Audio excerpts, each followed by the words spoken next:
This story begins. This story begins with the protagonist asking to be heard. After all, this story begins when the protagonist is abandoned by her own family. The girl talks about how she has always cared for the Ravel family because she loves them and would never betray her.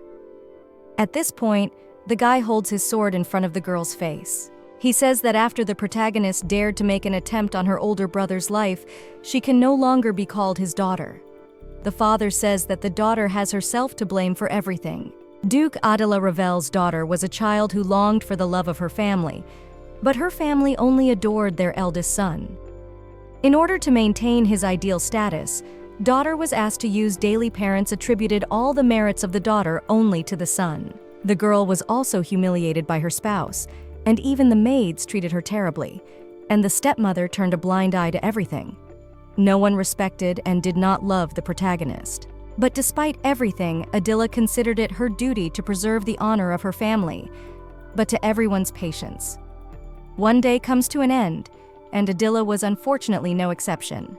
After all these horrors, the main heroine with black magic, because of the attempted murder of her older brother, she was executed by her own father.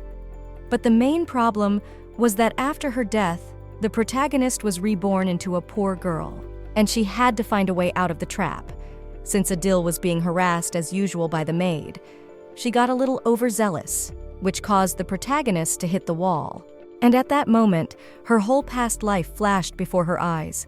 The flow of memories was very strong that the girl could not stand it and lost consciousness. Adela is upset because when she woke up, she realized that no one even called a healer. And despite the fact that she could be seriously hurt by such a blow, no one cared. At that moment, the maid named Fan comes in and asks, "Has the mistress already woken up?" The maid talks about the fact that Adela is 13 years old now and she has never learned to walk. This is very unfortunate. The maid asks how the protagonist is not ashamed to be so clumsy since she is the daughter of the Ravel family. Adela knows that it is better not to argue with the maid. After all, this girl was the main bully among the maids, and she is the eldest woman. But in reality, until today, the protagonist did not understand anything about her past life. But now she has remembered the whole plot of the novel and knows what awaits Adele in the future. The girl knows for sure that she will never get any love and compassion from her family. At this moment, the maid says that she has brought breakfast for the mistress. The girls brought moldy bread for breakfast, and the maid thinks that such a young lady can get enough of it. After all, Adela must realize that the disgrace of the Ravel family cannot demand a proper meal, and the lady is only worthy of slop. Adela realizes that she has only recently remembered the entire plot of the novel, but this she can no longer tolerate. The girl gets up from her bed and starts angrily approaching the maid. Fauna asks the mistress, "What happened?" Does the girl have nothing to answer?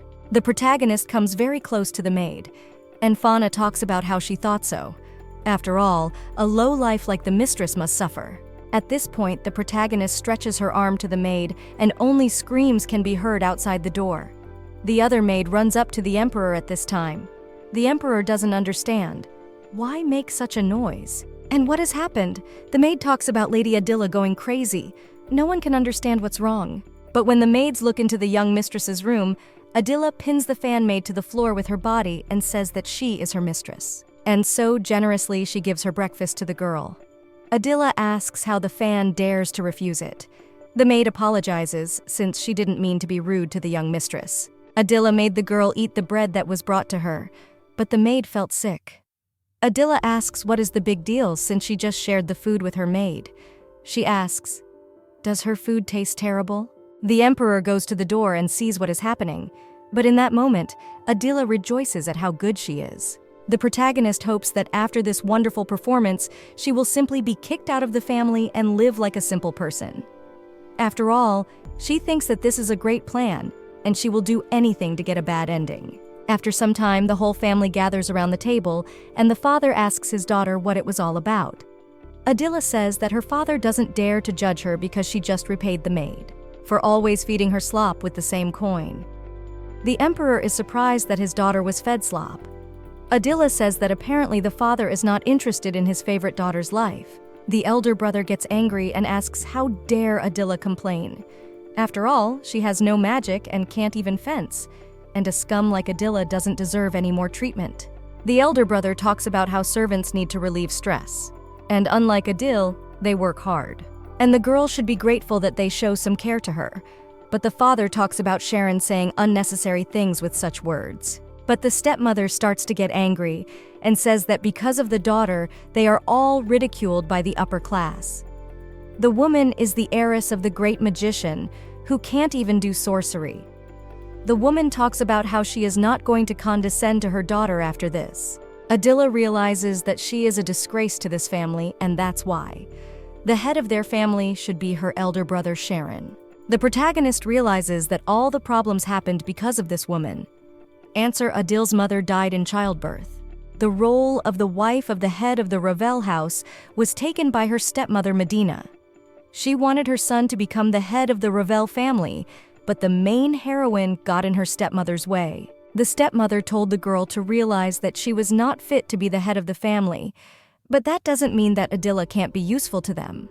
After all, she could help her older brother.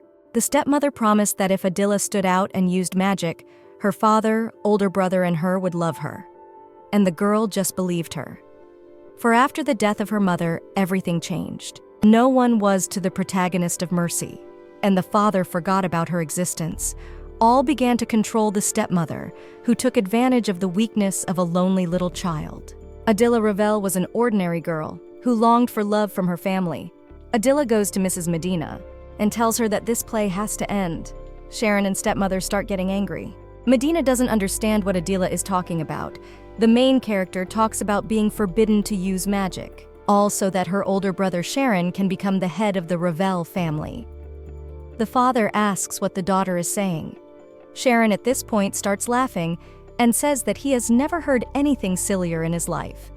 He says that Adela must have really lost her mind. After a while, the brother and sister go outside, and Sharon stretches his hand to the tree and says that if Adela can really do magic, then he asks her to destroy the biggest oak tree in their garden, and do it with the help of her magic. Adela reaches out her hand and uses her magic. Fire comes out of her hand, and in an instant, the huge oak tree falls down. The whole family is amazed at what's happening, and the eldest brother has nothing left to do, except to take back what he said and admit that he's at fault. Adela realizes that this is the first time she has received an apology from her older brother. The protagonist says that everyone should apologize to her for such a terrible relationship. The girl extorts her father and stepmother to do so. The father replies that he hopes the daughter has not begun to study dark magic, for then he will understand why the daughter has begun to hide her abilities. The stepmother says that Adela must have hidden her powers because she resorted to studying forbidden magic.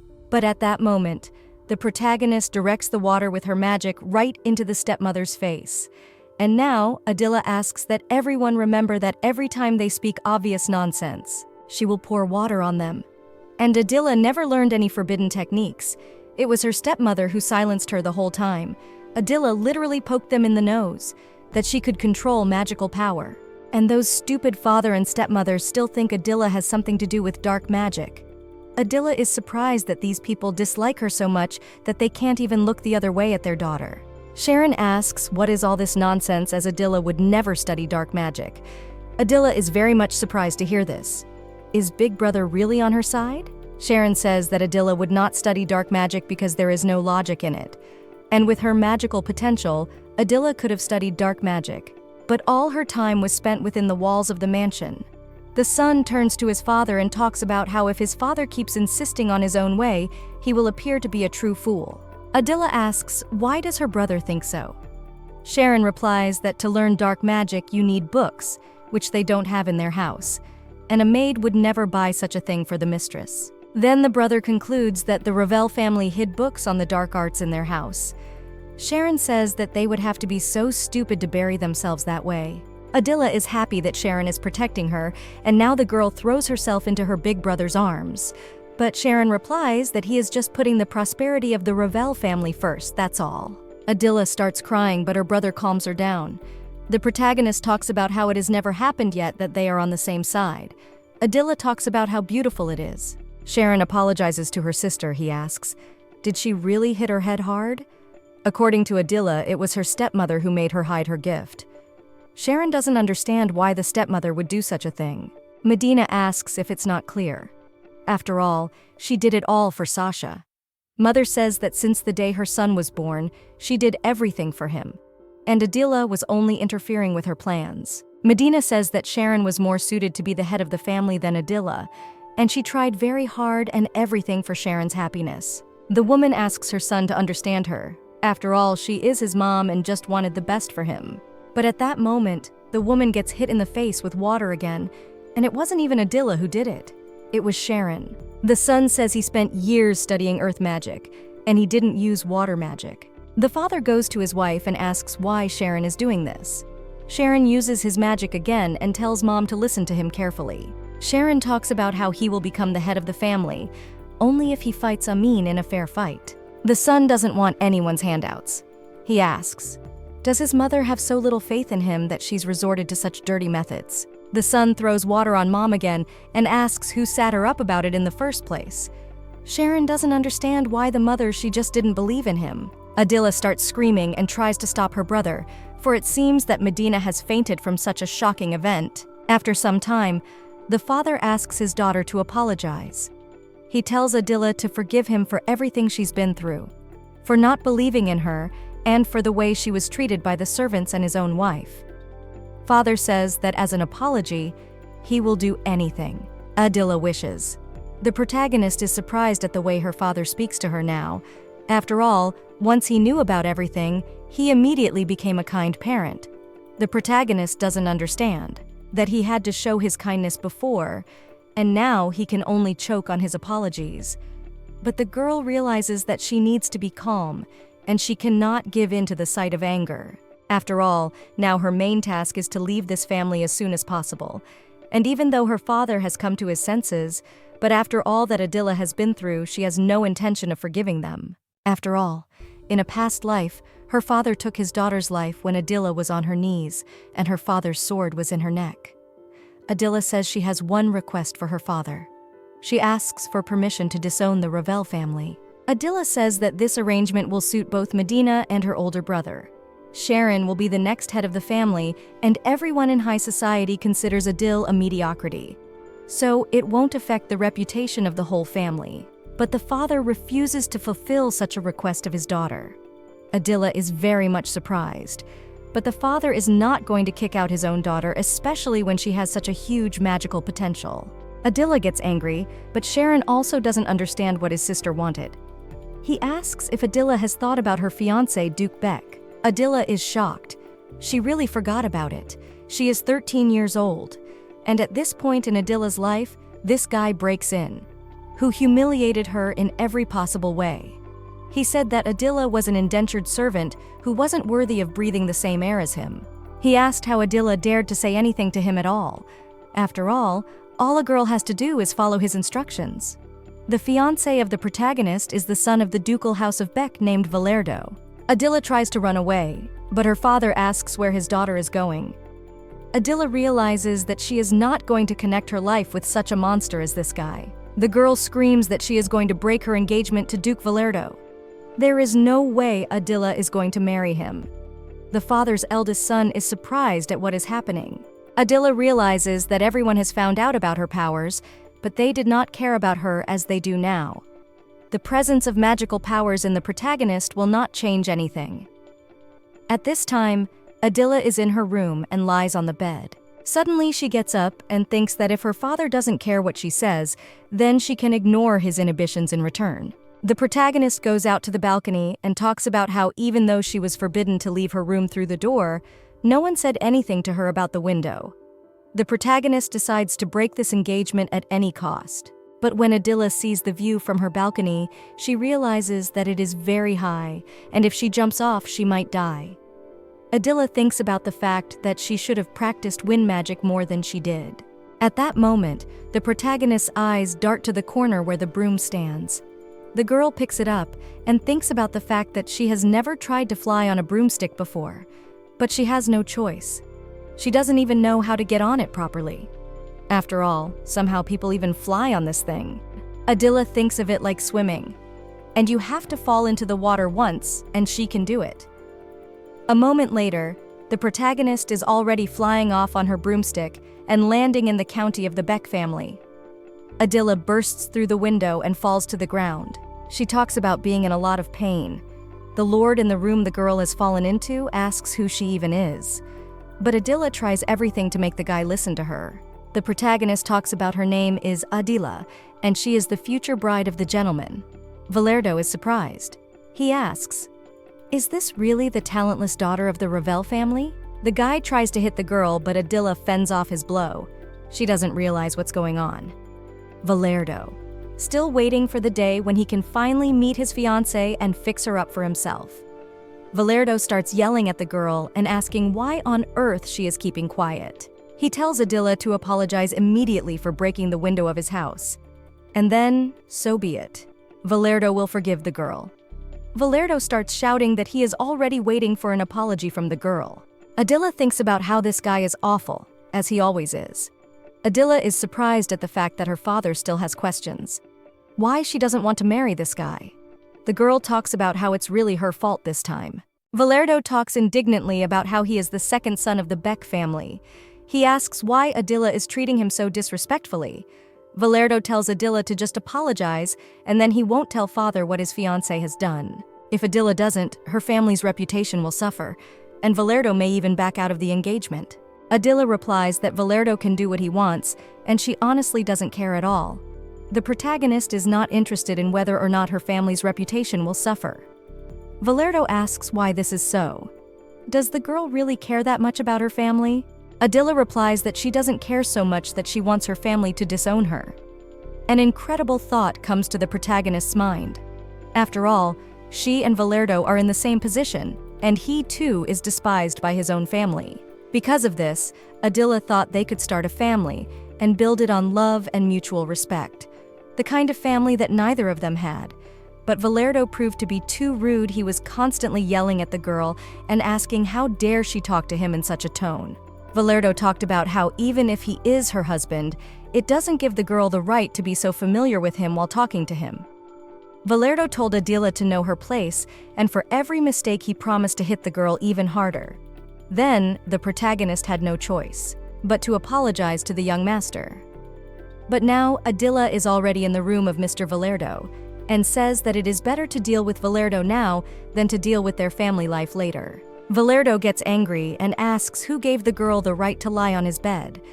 The main character answers that she is tired of this broom flight, but Valero doesn't understand how it concerns him, because he didn't call the girl here. Adela already knows that now Valero is going to say something like that she is preventing him from practicing swordsmanship. But in fact, instead of fencing, Valero is sitting around doing nothing. So Adela doesn't interfere with him at all. He doesn't realize what a silly girl she is, because she's his older brother. He's the master of the sword, and he has no talent for swordsmanship. If Adela should apologize like that, Valero will let the girl stay. But when Mr. Valero turns around, Adela is already approaching him and swinging her sword. She tries to hit the guy and yells that now Valero gets what she deserves. But the guy manages to dodge. Valero doesn't realize what she's going to do exactly. But the protagonist talks about how they should resolve their conflict at swords. But Valero repeats about what he said he didn't want to do. She asks, "Does Valero mean to say that the Duke's son can't defeat an ordinary woman in a sword fight?"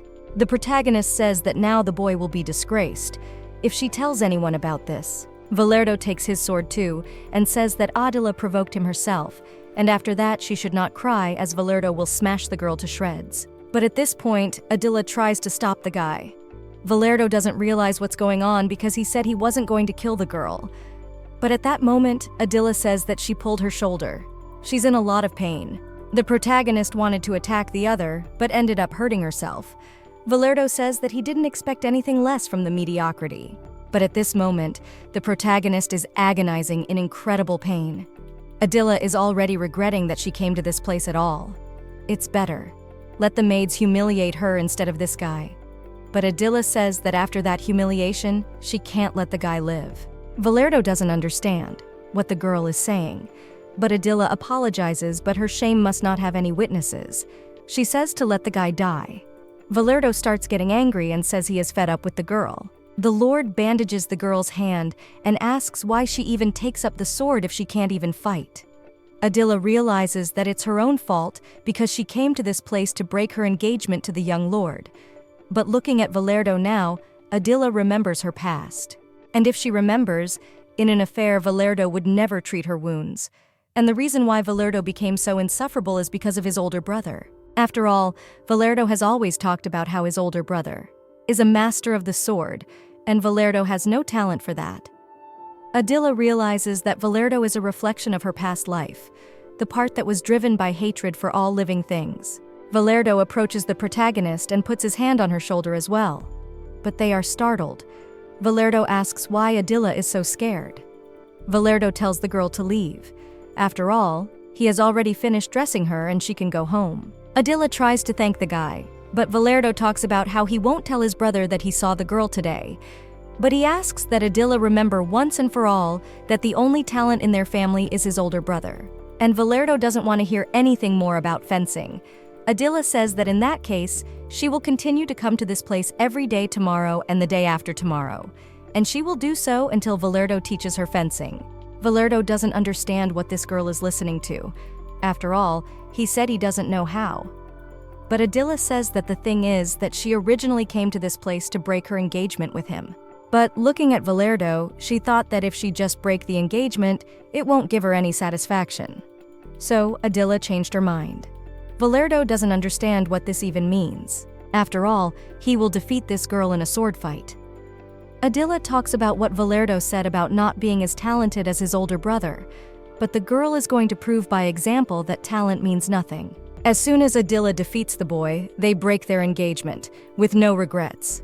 Or she won't be able to date a man who lost to a weak woman. Valero starts yelling and asks, "Is Adela laughing at him?"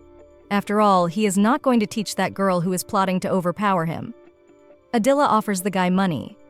But Valero realizes that apparently the girl has gone completely crazy. At this time, the two guys discuss the fact that there is a dark magician lurking in the Order of Knights, and how the commander-in-chief of their order needs to do something about the dark magician. Lord replies that he just forgot to ask the former commander-in-chief, a guy named Chris. After all, Chris has become a common commoner, and only legends remain of his glory, so Lord says to let the guy leave to his luck. At this point, Chris hits Lord on the leg. Lord yells about Chris being a crazy old man, but Chris says if Lord isn't going to help him, he'll handle it himself. Chris is surprised at how the top of the order bowed out after Lord came in. Lord asks how dare a guy treat the current commander-in-chief of the Order of Imperial Knights so rudely. Chris turns around and is about to leave. He is surprised at what he was hoping for when he came to see this foolish Lord. But Chris realizes that without the commander-in-chief's support, he's going to have a hard time investigating, and it's all because of his background. Chris thinks about how hard it is for him in this rotten world.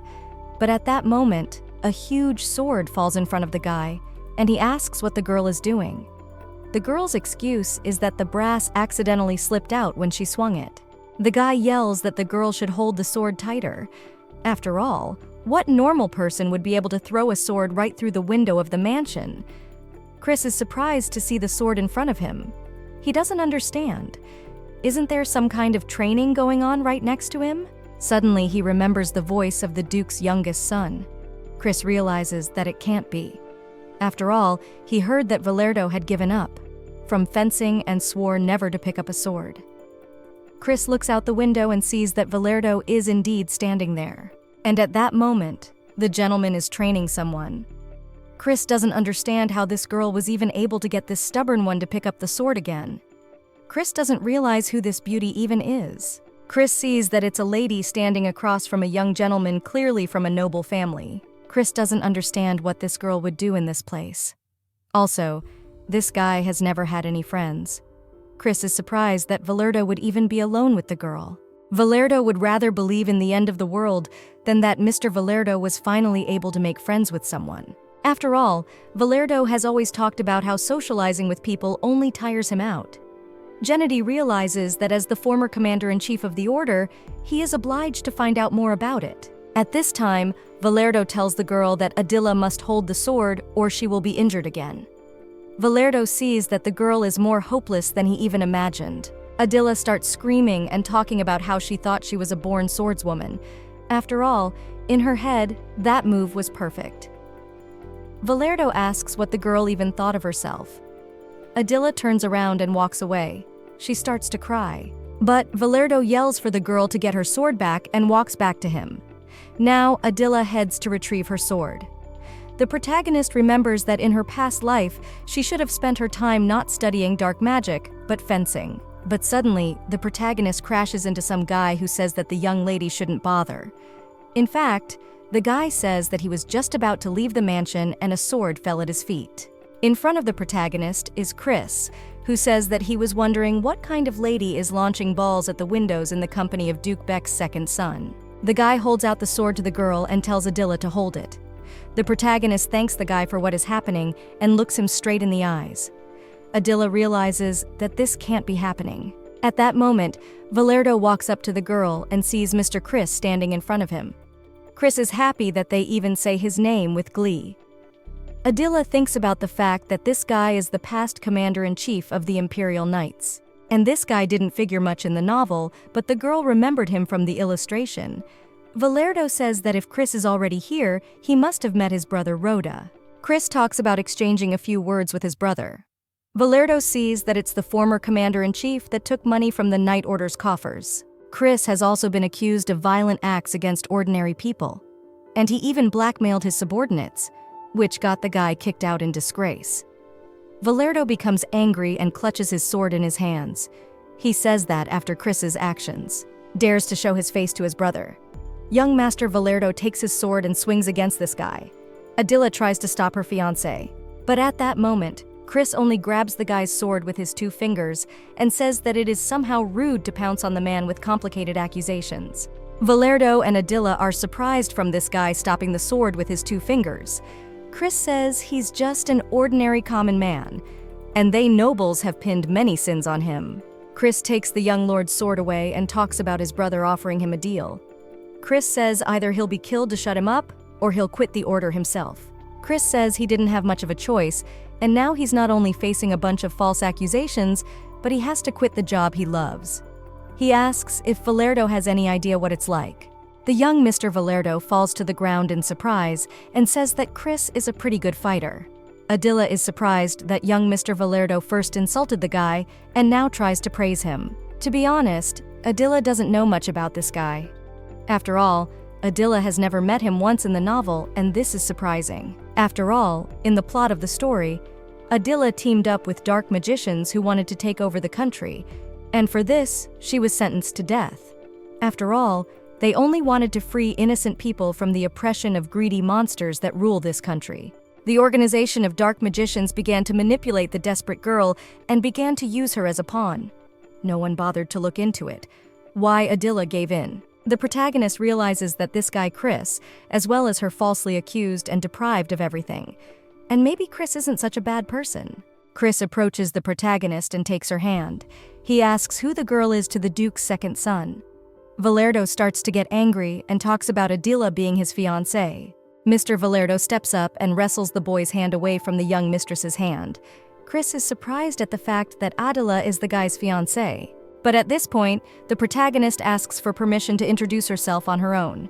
She says that her name is Adela Ravel. She is excited to meet them. When Chrisu hears this surname, he is very surprised. He asks, "Is the girl then from the great magician?" He has an incredible amount of questions for the girl now. He asks why a girl and of such a noble lineage was given away to such mediocrity.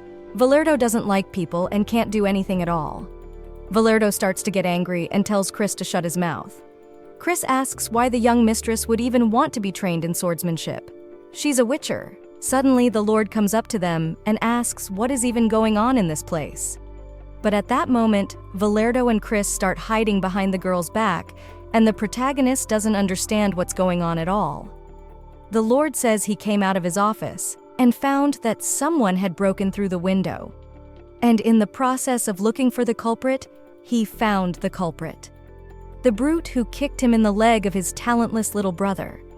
Lord says this girl must be his brother's fiancée. The protagonist sees the very man standing in front of her, and because of this guy, Valero will become a terrible tyrant. the commander-in-chief of the Order of Imperial Knights, and Valerdo's older brother named Roden Wald. The Lord hopes that no one in attendance is hurt. Adela is surprised at what the young lord asks. Lord repeats that he said someone broke a window on the second floor, and Rodenwald thought Valerdo and Adela were here doing something traumatizing. Chris and Valerdo approaches the Lord and starts accusing the protagonist of being the one who did it, Adela, who broke the window with her sword. Chris asks how the girl isn't ashamed. After all, someone could have gotten hurt because of her actions. Adela starts to get angry and thinks about the fact that these two could not have kept quiet. The protagonist approaches the young lord and asks for an apology. She says that, just as Valerdo said, she was the one who broke the window, but it came out completely by accident, and the girl is ready to accept any punishment for what happened. Adela bows to the lord's apology, but at that moment, Rodenwald tells the girl to raise her head. Adela is surprised, but Rodenwald replies that Adela should not worry. After all, everyone can have such mishaps. Adela is surprised at what has happened. Is she mistaken? And Big Brother Valerdo is actually kind. But at this point, Lord says that this incident proves that the girl just doesn't have any talent for fencing, that's all. At this point, Lord says that this girl is just as untalented as Valerdo, and no matter how hard they try, they will just be wasting their precious time. Lord approaches his little brother, and he doesn't understand why Valerdo has taken up the sword again. After all, his older brother told him not to do it again. Rodenwald says not to listen to the words of others, even if the girl is his fiance. After all, Rodenwald has told his brother many times that Valerdo is a talentless sword nobody, and instead, he would rather spend his time on something more useful. Adela starts to get angry and asks what Rodenwald is even saying. She asks why it is the Lord who decides this, the way Mr. Valerdo should live his life. Rodenwald replies that he knows his brother better than anyone else.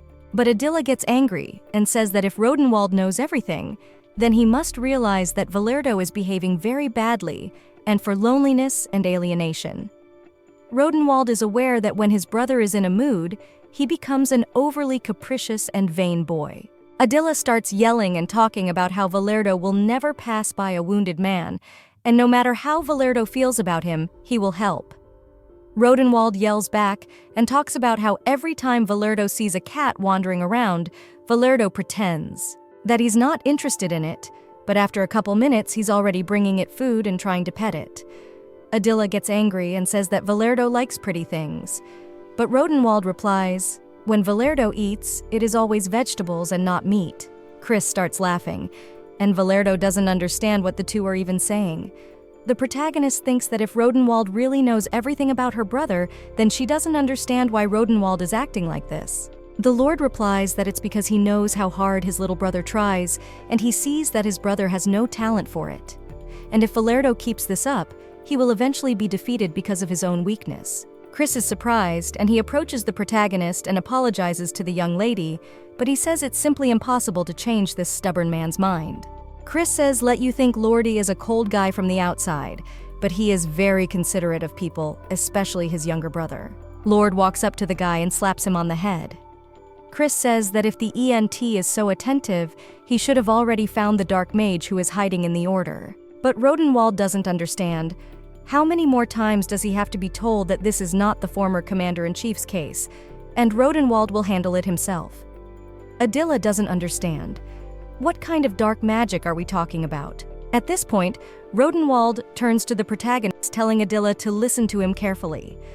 Rodenwald doesn't know what Adela has instilled in his little brother, but Rodenwald knows his brother much better than this girl does. Adela and Chris sit down next to each other, the girl thinking about the people that disappear, without a trace. And now she realizes that this is undoubtedly one of the dark spells. Only dark magic has teleportation spells. Surely she knows this because in the novel, Adela used this magic when she contacted the dark magicians. Chris looks at the girl in surprise and thinks about the fact that Adela went into her own thoughts as soon as he talked about dark magic. He doesn't understand. Does Adela really know something? But at that moment, the guy says that he is actually sure that the dark mage has infiltrated the order. And he's sure of it not just because of this incident, because, like Lord Outsider said, it's best to stay out of it. and he's already told the girl a lot. She replies that everything is fine. She asks Mr. Chris if he can tell her everything. After all, she honestly won't tell anyone. Mr. Chris is surprised at the fact that Adela doesn't even hide her curiosity. He doesn't think Adela has anything to do with dark magicians, and she's more concerned with her relationship with that petty backstabber than she is with the problem in the Empire. Though Chris realizes that this is his chance. After all, if he can bring this girl into the case, he'll get support from the nobility, which is exactly what he needs in the investigation. And considering that Adela is the daughter of the magician Ravel's family, it will be easy for him to catch the dark magician. Chris walks up to the girl and puts his hand on her shoulder. He says that he feels bad asking the girl to do this, but he doesn't have anyone he can rely on.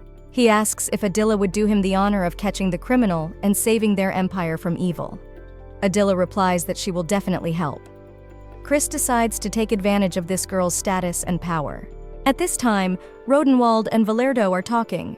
The Lord talks about how the younger brother's lady is a very amazing girl, and they said that Adela is a rather silent homebody, but it turns out there are devils in a quiet pool. Valero laughs and talks about how the brother is right. After all, Mr. Chris told them that he resigned at Lord Rodenwald's request. Valero talks about how the older brother wanted Chris to be saved from something, but Lord starts to get angry and talks about how it's none of the younger brother's business. He turns to the younger brother and asks Valera how many more times he needs to tell him so his brother finally understands. The problems of the Empire of Chivalry and all the rest of none of this Valero should care about. The Lord walks over to his younger brother and starts stroking him. He talks about figuring things out on his own. And all Valero has to do is be an obedient boy and listen to his older brother. The next morning, a servant comes to Valero's master and says that he is ready for the young master tomorrow. But Valero replies that he does not want to eat. The lad tries to change the gentleman's mind, but Valero starts yelling and talking about how he already said he doesn't want to. And they have no right to force him. Valero gets up from his bed, and they ask him again if he's sure he doesn't want to eat. But this time, Valero yells for them to get out of the place. The boy thinks about how fed up he is with everything. After all, he remembers his older brother's words when Rodenwald said that no matter how hard Valero tried, he was just wasting his precious time. After all, Rodenwald had told his brother many times that he is a talentless swordsman. Instead, he would rather spend his time doing something useful. Valero gets angry and talks about how much this is pissing him off. Valero picks up the book that was on the table and starts to swing to throw it on the floor, but at that moment, Adela stops the guy's hand. The protagonist tells Valero to stop throwing things around. She doesn't realize what a silly habit this is. When Valero saw the girl, he got very scared. Adela says it has only been 2 weeks. She doesn't understand why Valero is so surprised by her visit. Valero asks what the girl is doing here. Well, Adela doesn't understand what Valero is talking about. After all, she said that until she defeats the guy in a duel, she will come to see him every day. He asks where Adela has been all this time. It's been 2 weeks since that day. Adela tries to justify herself and says it's not her fault. Her older brother Rodenwald forbade her to come to their duchy. Valero is very much surprised at what is happening, but Adela tells him that Mr. Rodenwald must have told all the guards at the mansion that she was a scandalizer, and that's why no one wanted her in the place. But the girl took 2 weeks to master the magic of flying on a broomstick. Valero is surprised he doesn't understand. Does Adela mean to say that she used magic to illegally enter the duchy? But somehow Valero isn't even surprised. Although he doesn't understand, does Adela mean to say that she mastered the magic of flight in just 2 weeks? Adela replies that it wasn't easy at first. It was especially hard for her to balance herself on the broom. But as time went on, the girl learned. That being said, the girl has a bandaged head as well as neck. She also has wounds on her arms, so she has bandages there too. Valero starts yelling and calling the girl names. He says he has figured it out. He realized the difference between him and the girl, because Adela can never understand what it's like, because she was born talented, and magic comes very easily to her. Adela even started fencing out of boredom. Valero is even willing to guess that Adela did it all on purpose. She started fencing just to make fun of what a talentless swordsman Valero is. A talentless swordsman. But Adela holds out her broomstick to the guy and says that none of this is true, because Adela took the broom to take the guy down. so that in a private duel you with change how much more talentless her fiance is and how much stronger she is than him. Valero realizes that Adela has started moving much faster than during their sessions. Adela asks if Valero is surprised. After all, she has actually been fencing with Mr. Chris for the past 2 weeks as well. Valero asks, were these all wounds done to her by Mr. Chris? The protagonist tells him that they are battle wounds.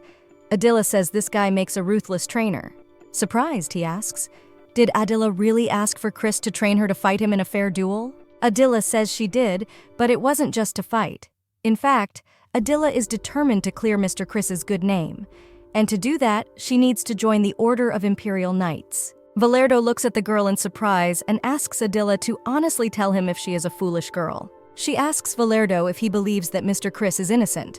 After all, there is a dark mage hiding in the warrant and they need to catch him. Adela says it's all their secret plan, and that's why they can catch him. But Valero doesn't understand why he would help these two. It's just crazy. Also, Valero doesn't want to piss off his brother even more. Adela flies out of the guy's room saying that she realizes that this is a dangerous business and she will not force Valero to do this. The master asks, is the girl leaving? And if so, she may not come back again. But the mistress replies that Valero will never expect her to, and she will fulfill her promise and pester the lad for a long time to come. And even if Valero tries to put a magical barrier on the room, she will get the guy out of the ground. So she's already looking forward to seeing him. Valero looks after Adele and thinks that the girl is good at magic and has taken to it, even though she gets hurt all the time. But the guy doesn't understand why he's worried about this girl. The protagonist flies on a broom and thinks that she is sorry that she could not persuade the guy Valero. But he had nothing to do with dark magicians in the novel either. The girl thinks that maybe it's for the best, although they haven't seen each other for a long time, but Valero looked terrible. The girl doesn't understand. Does Mr. Rodenwald's words torment him so much? The girl already lands to her room and thinks about the fact that before the rebirth, such talents she certainly did not possess. And she could say that she was lucky. But at that moment, her older brother Sharon turns up in her room and asks what the girl is lucky about. The brother would not have thought that at such an age, Adela would be interested in socializing with boys. And the girl turns out to have been in the Duchy of Beck all this time. And Adela has been there so often that even Lord Rodenwald got mad at her. Sharon talks about how they were already thinking that Adela really wanted to break off her engagement to the Duke. But her father will be so happy to know that the girl and her boyfriend are mutual. Adela asks, didn't her brother come up with a better joke? And actually, she asks what Sharon was doing in her room. She calls her brother a pervert and chases him away. But that he really came to this place for a reason, because something was bothering him, and he wanted to discuss it with his sister. Adela asks what's wrong, but she doesn't understand. Did Sharon overhear her talking about reincarnation? Or the girl speculates that maybe Sharon found out that she is going to investigate the Dark Mage case. Adela sees that her brother is too serious, and she has no idea what he might start talking about. Adele has no doubt that her brother is really worried about something. But Sharon asks Adela to listen to him because he thinks the girls are worth a visit to the healer. Adela is surprised at such a suggestion from her brother, but Sharon stands up and talks about how Adela first attacked the maid and then headed to Beck County on her broom. And in doing so, the girl destroyed her fiance's room. The brother starts to get close to the girl. Adela backs up against the wall. Sharon slams her fist against the wall right next to her sister's face and says that this is very strange, and Adela has never acted so aggressively before. Sharon says, let their father turn a blind eye to this. But Sharon thinks there is clearly something wrong with the girl. Adela says her brother got too close. Sharon, of course, glad that Adela has become more honest to others and to herself, but this aggressive temperament begins to scare him even a little bit. And if the girl wants, Sharon will get her an appointment with the best healer. It won't take long. Adela starts laughing and saying that she is fine, and she is even flattered that Sharon takes such care of her. Adela realizes that she is really not acting like Adela. She thinks to herself that maybe she really should be a little more humble. Say that even if her brother does call a healer, she is sure that the healer will say that she is perfectly healthy. Sharon says he was told that by a bandaged girl who looks like a mummy. He asks what does Adela even do to get injured like that? Well, Adela turns around and says it's none of her brother's business.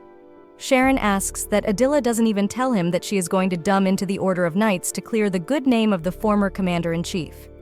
The protagonist is surprised that her brother would have such thoughts. Adela falls on the floor and asks how Sharon even guessed. But at this, the brother is very surprised. He asks, was he really right? After all, it was just his guess, but he had no idea that his sister's plans would be so predictable. Sharon asks what's wrong with his sister's expression. Vitaminov had suddenly started fencing, and one could tell by looking at her calloused hands and battered appearance. Plus the incident in Beck County, and rumor has it the former commander-in-chief was there. Sharon thinks he's the one who got fencing. But Chris wouldn't take such a job for free, and Adela didn't take money from her father. So Sharon assumes that this guy made a deal with the girl. But Adela starts screaming and denying it.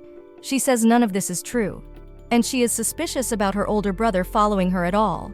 She asks, how does Sharon even know that Mr. Chris was falsely accused? But Sharon answers that it is obvious, because there were rumors that Chris is not guilty, and the highest ranks of the order are to blame.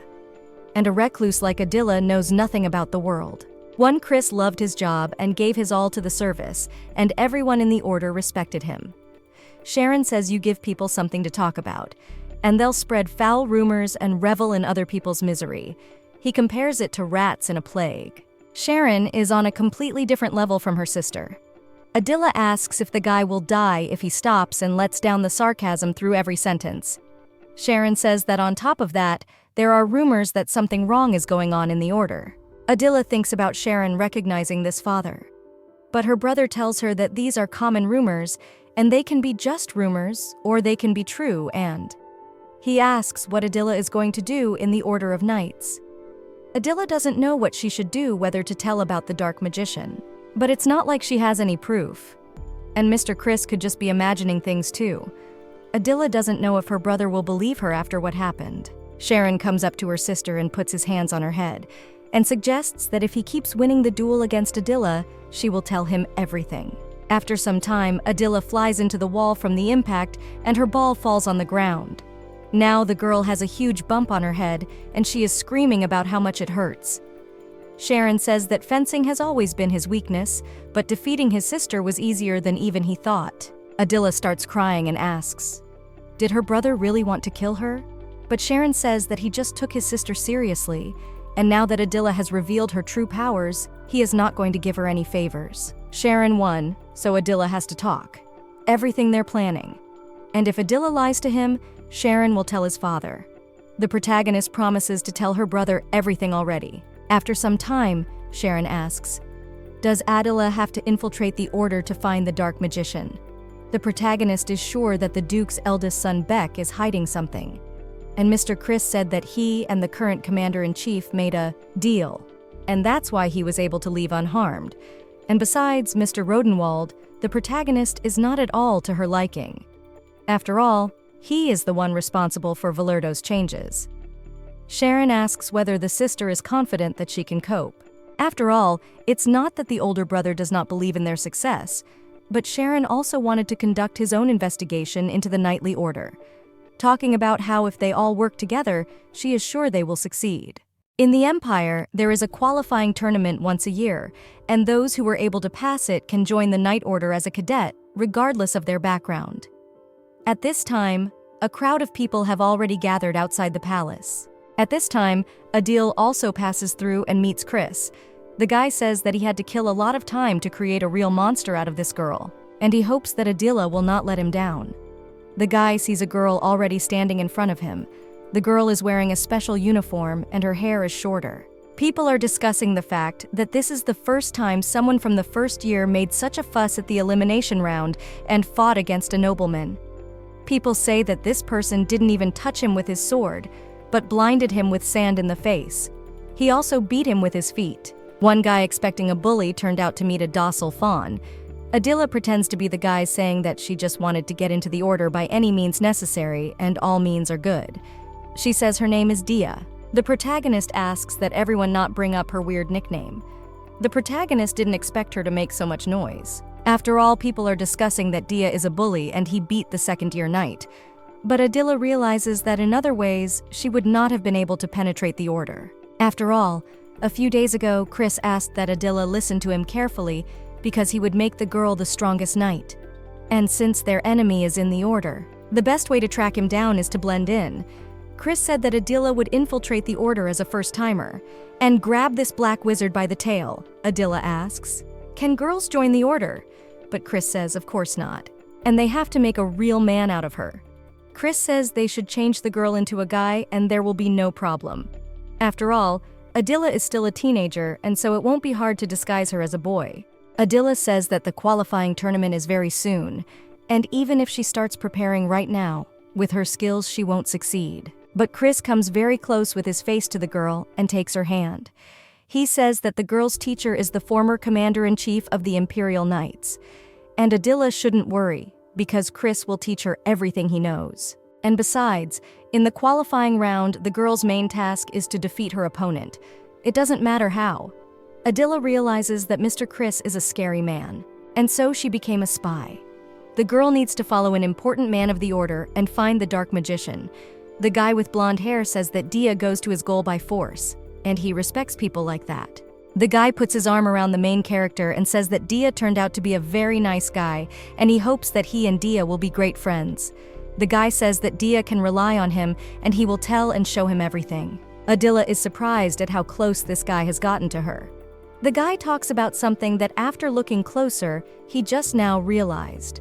Adela doesn't understand. Has she been exposed? But at that moment, the guy cries out about how handsome Dia is. But the blonde guy says he should warn his friend. Even though the boys here are kind, but Dia should watch his back. After all, their order needs men like Dia anyway.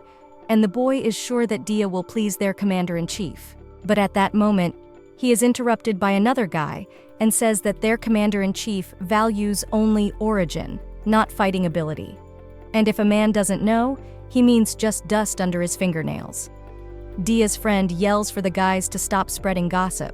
The rest of the contestants are surprised to see ordinary people talking louder than usual today, but they have nothing to gain from it because they only talk so much. The guys start fighting among themselves and Adela doesn't realize what's going on.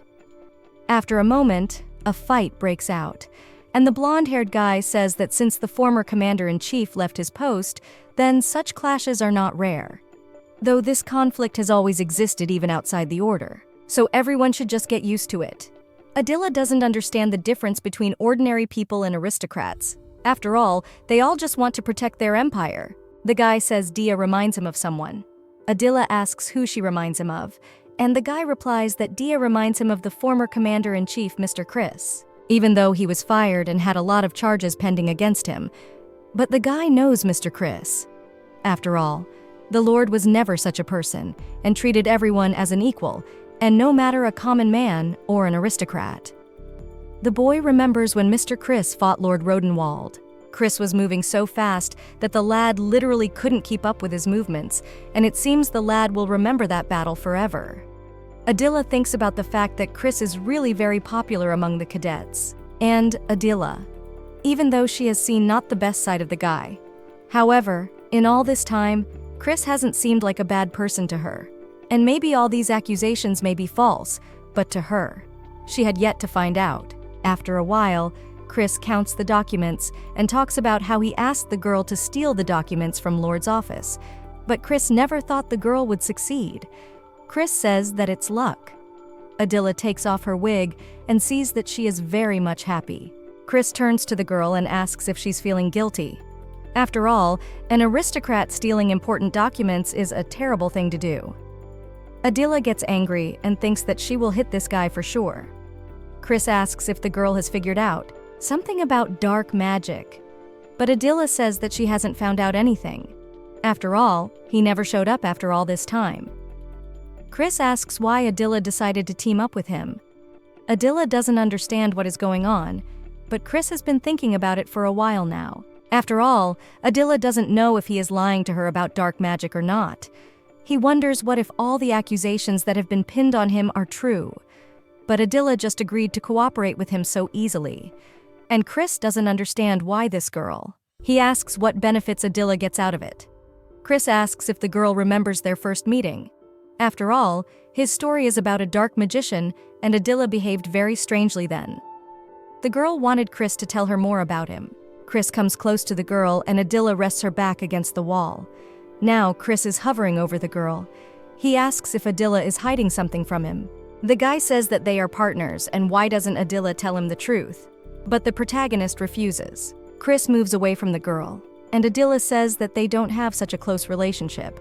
She asks what Chris is even allowing himself. The guy is angry because Adela talks as if he is going to interrogate him. He doesn't understand the youth. Adela is such a heartless lady. Adela asks Chris not to take offense. After all, of course, Adela hides the fact that she knows the whole plot of the novel, and so she wants to influence him. The protagonist, on the other hand, can't tell this guy that moved from another world to this one, and that the characters in the novel. She also can't tell him that Chris dies at the end, and no one's gonna believe her. I mean, they'll really call her crazy if Adela confesses. Chris sits down and talks about how he doesn't understand why she would get involved in this dangerous business. No personal gain. Adela reveals that the Ravel family knew from the beginning that Chris was being falsely accused, and that's why her parents wanted to investigate the case themselves. Adela just stole her older brother's reason and told it to Chris. Chris says this, as expected from the family, and they will believe on. But that's not enough to get involved personally. Adela says that the guy should have more faith in people. Guy replies that when he was just promoted to commander-in-chief, he was lucky enough to meet Count Ravel. Chris recalls that he met with the Count and said that today all the nobles had time to tell him that this commoner had achieved such heights, and Chris had already heard such congratulations a bunch of times during this day. But Count Ravel hasn't even said a word to him. The boy asks why that is, but the Count answers that he does not care about the origin of the guy, and he only cares about the result. If Chris could reach this rank, then he can defend their empire. Chris says that the girl's father turned out to be a tough man, and much more intelligent than the other aristocrats. But Adela thinks about how her father could be called more reasonable.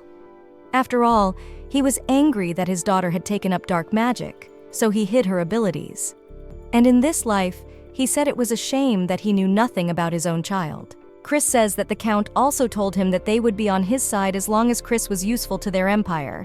And unlike them nobles, Chris is just an ordinary commoner who has lost everything. Chris says he has lost his job, the support of the nobles, and even the respect of the people. The Ravel family is not profitable to help the old man that he dreams of former glory. The guy says that it is not justified and there is no reason to do it. The protagonist approaches the guy and she tries to calm him down and strokes his head. Chris doesn't understand what's going on, but Adela says nothing and he is just sad. But Chris starts to get angry. He asks, does Adela think he will be happy to be stroked on the head by a girl who is old enough to be his grandfather? Adela screams that she really has no idea why she signed up for this dangerous adventure. Because Adela wanted to find out who the mage in the order really is. And since Adela hates her family and it's mutual, the protagonist says that even if she does dark magic, they won't even bat an eye.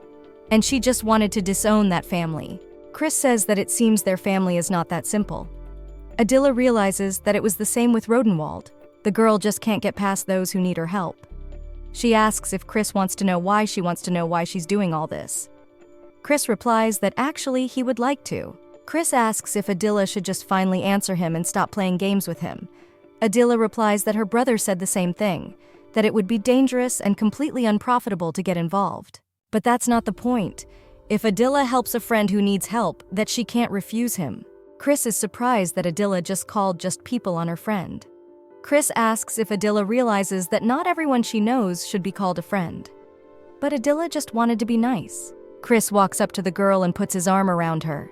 He says he will take the girl's word for it and calls her partner.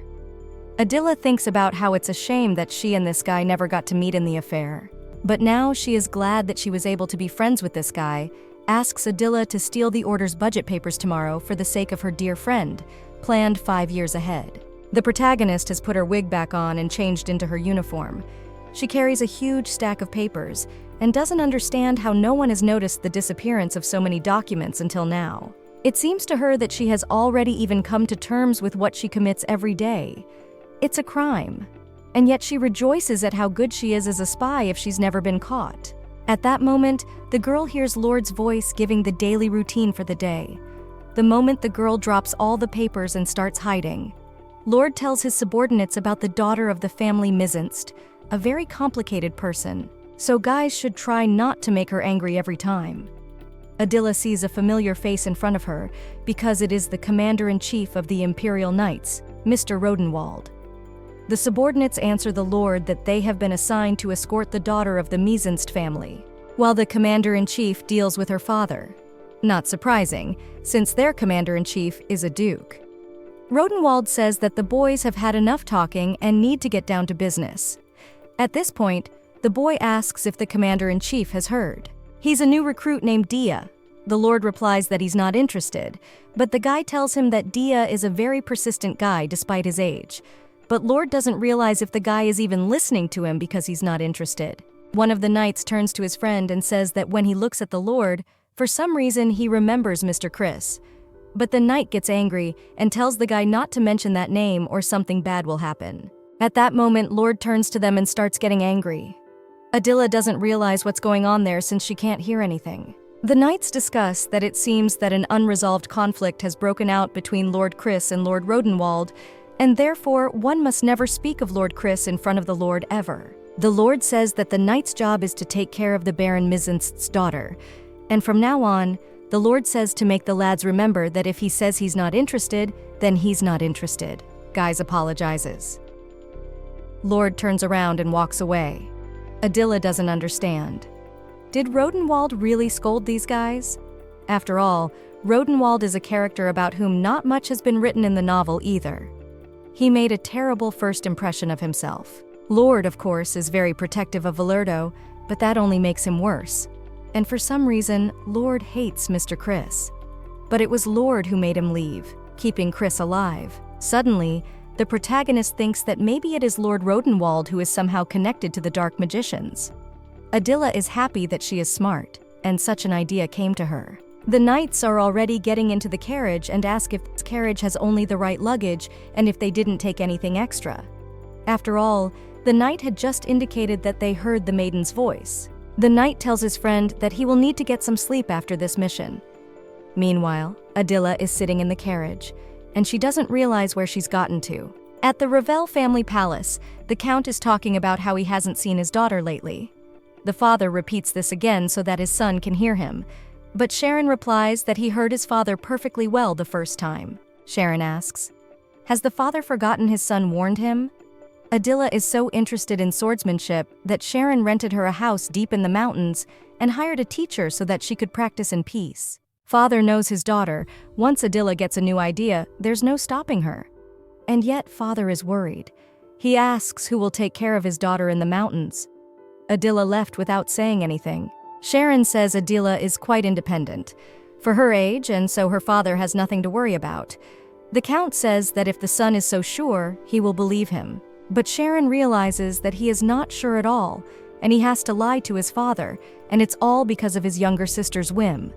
After all, Adela then told her brother that she would have to live in the order for the duration of the operation. She asked her brother to cover for her in front of her father. Sharon asked his sister how she envisioned it. But Adela asked her brother very strongly, as she has no one else to rely on. Adela began to act like a different person, and maybe the magic in her body because of the age of transition began to affect her behavior. And yet Sharon thinks that this change has happened to her sister. After that blow to the head, he doesn't understand if it's some kind of personality disorder. He doesn't understand how his sister became interested in investigating dark magic, and the sister still wants to disown their family. The father says his son has had enough of looking at broccoli and should just eat it. But at this point, Sharon leaves the table and starts to leave. He thinks it's too suspicious. But now that his sister's not home, he has to deal with it. At this point, the father runs after his son to get Sharon to eat the broccoli. But Sharon decides it's time for him to find out all the secrets his sister is hiding.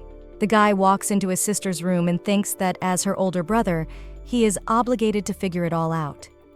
At that moment, the father comes up and asks if the son is aware that it's forbidden to enter the young lady's room without their permission. Suddenly, the son notices a notebook on the table. He goes over and starts reading it. Sharon doesn't understand if it's his sister's diary. His father says it's not nice to go through other people's personal belongings, even if it is his little sister's. When Sharon opens this notebook, he doesn't understand what language it's written in, for it is definitely not in their language or even written in ancient Barlurian.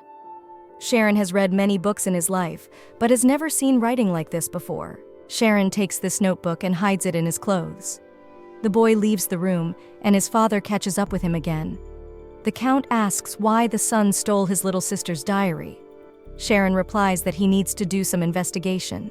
But the father stops his son and asks what other investigation Sharon is going to do using his little sister's diary.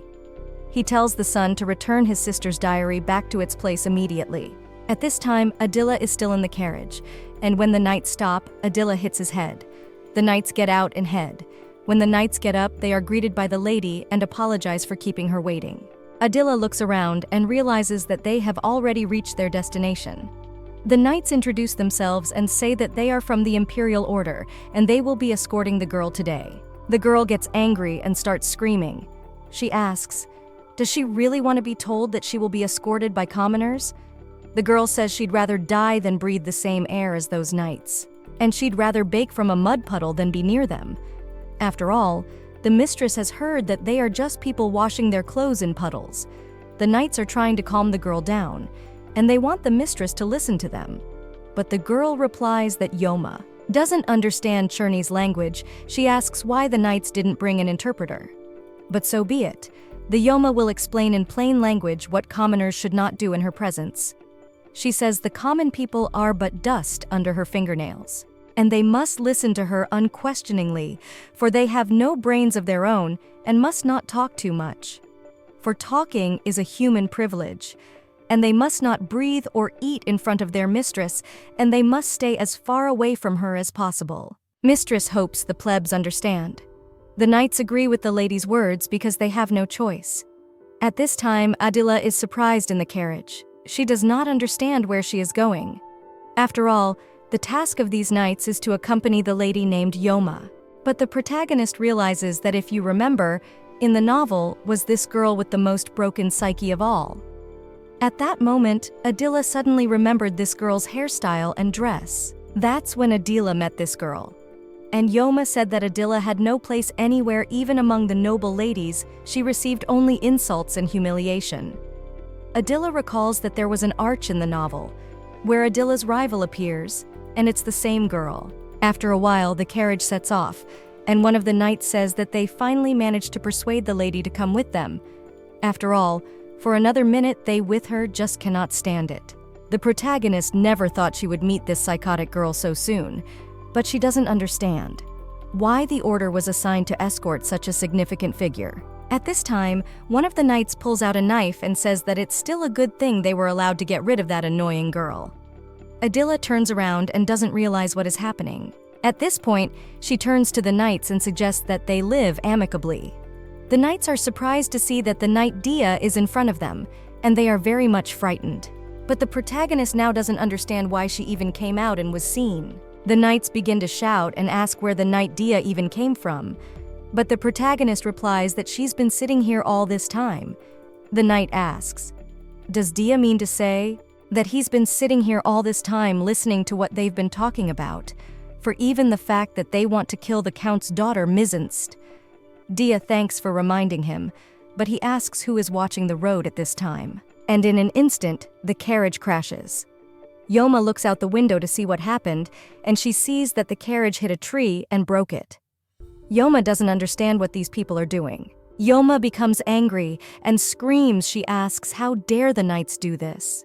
After all, she has already resigned herself to being accompanied by all sorts of ordinary people. But this is getting nowhere. She asks how they could break a common wagon. What the knights at least know how to do. Yoma looks at the knight and asks if they are even listening to her. One of the knights yells about how their plan failed and it's all because of Dia. But Adela says that, lucky for them, they caused the accident themselves. One of the knights sees that it's a handsome man in a cadet uniform, and it's the same fawn from the slums. Dia says that he will beat them twice for that horrible nickname. The knight starts to smile and says there's no need for that. After all, he and Dia are not enemies. At this point, Adela hears her knights question her about him being a commoner as well. Wind knights are the same, and they are followers of the former commander-in-chief. But Adela doesn't understand what it means that they are followers of the commander-in-chief. The guys reply that they're kind of friends with him. They feel like they are telling this guy too much. At this point, Mrs. Yoma goes crazy. After all, no one cares about her. The knights at this point are discussing the fact that they have to kill the Dia knight who overheard their conversation. They are ready to give the new recruit some sound death advice. But Adela can't calm down. She asks how these guys are related to Commander-in-Chief Chris. Knight replies to let the guy look. After all, which way will he look at me since it's just an ordinary knife? But nothing is true. And even this knife is a bomb. Knight throws it away, and Adela doesn't realize what's happening. At that moment, the knife starts exploding, and Adela runs up to Mrs. Masha and covers her with her body. Adela doesn't understand. Are these guys really going to kill them? Adela realizes how stupid she is. If she dies in the middle of the novel, she won't even meet her love or start a family. And that's how she wanted to buy herself beautiful dresses with her family's money. She wanted to visit the best pastry shops and couldn't be much fun. Adela doesn't understand why she even got involved in this. At this time, the protagonist opens her eyes and sees her fiance Valero in front of her. Adela jumps up from the bed, and she is very much surprised. She hits the guy's head. Valero says that the girl should have woken up and she already had time, hitting him. Valero says that lady doesn't change herself for a second in her habits. Adela asks, "What is Valero doing here, and where is she even?" At this time, Adela starts to faint and is picked up by Valero. He asks where the girl got up to. Valero promises to explain everything to the girl only if she lies back down. The gentleman tells that they are now at his family's country house, and Adela has been unconscious for over a week. Adela can't believe that she slept for a whole week. Suddenly, the girl remembered the bomb. After all, those knights wanted to kill that lady. Valero tells Adela to calm down. But the protagonist keeps asking if Lady Yoma is alive, answers she was with her. Valero tries to calm the girl down. At that moment, someone starts knocking on their room, and it was Lady Yoma. She says that she has just heard Sir Dia's voice. The girl wonders if the knight is awake. Adela hears the voice and asks why the girl is here. Valero orders that Adela put on her wig and uniform quickly, realizes why she would do that now. But Valero reminds the girl that she is reincarnating as a man. He doesn't understand. Has Adela forgotten? Mrs. Yoma begins to cry and is glad that Sir Dia is okay. After all, he slept for so long, and Yoma thought she would never be able to talk to him again. Yoma cries in the knight's lap, rejoicing that he is alive. Adela doesn't understand what is wrong with this girl. Maybe she hit her head. The knight talks about how he heard that Lady Yoma is not loving, but Dia talks about how he is one of them. He doesn't understand why the lady is acting this way. But for Yoma, there are no barriers when it comes to love. For Sir Dia risked his life as a plebeian to save Mistress Yoma. And when the knight covered her with his body, the lady realized that it was the knight who was Mistress Yoma's soulmate. Valero is amazed at the passion of the time. Yoma says that thanks to Sir Dia's magic, they were able to escape these simple knights, who wanted to kill them. Adela is surprised that she used magic. But Yoma asks, "Doesn't Sir remember?" Because at the moment of the explosion, Yoma's soulmate created a huge barrier, which protected them from the explosion.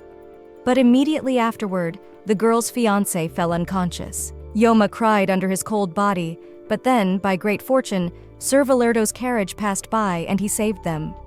Adela asks, if it's true, she doesn't remember using magic. But Valero says it's all because Dia was on death's doorstep, and Valero has heard that mages can use non-verbal magic when they are in danger. But Dia says that if he put up a barrier and they weren't hit by the blast, he doesn't understand where those wounds came from. Yoma says that Sir must not remember, but those commoners caused him to have a carriage accident that shattered. Valero says what he thinks too. It was the accident and the use of magic that drained the guy's body. And that's why Dia passed out for even a week. That before he joined the order, swinging a sword could pull his shoulder. That now he almost died of exhaustion. Adela asks, what about the criminals who attacked them? After all, they must have been hit by the explosion too, and they must be badly wounded. But Yoma says those guys disappeared, for as soon as the dust from the explosion cleared away from their wagons, and they were gone as if nothing had happened. The girl says that only Yoma and Sir were left in that clearing. After a while, Mrs. Yoma leaves and says that she will come to visit Sir again. Valero says that it is the girl who has declared that she will not leave his house until Sir Dia regains consciousness. This daughter of the Mizinst family is notorious for her disdain for the common people, but Adela was able to befriend her. At this point, Valero turns around and sees the girl curled up on the bed, and he doesn't understand what she's mumbling about. Adela is talking about how the knights who attacked them have disappeared without a trace. It's just like in Mr. Chris's story, and only dark magicians can perform such tricks. But suddenly the protagonist rises up and tells them that she has found them, the proof that the dark mage is in the order, and even Lady Yoma has seen them.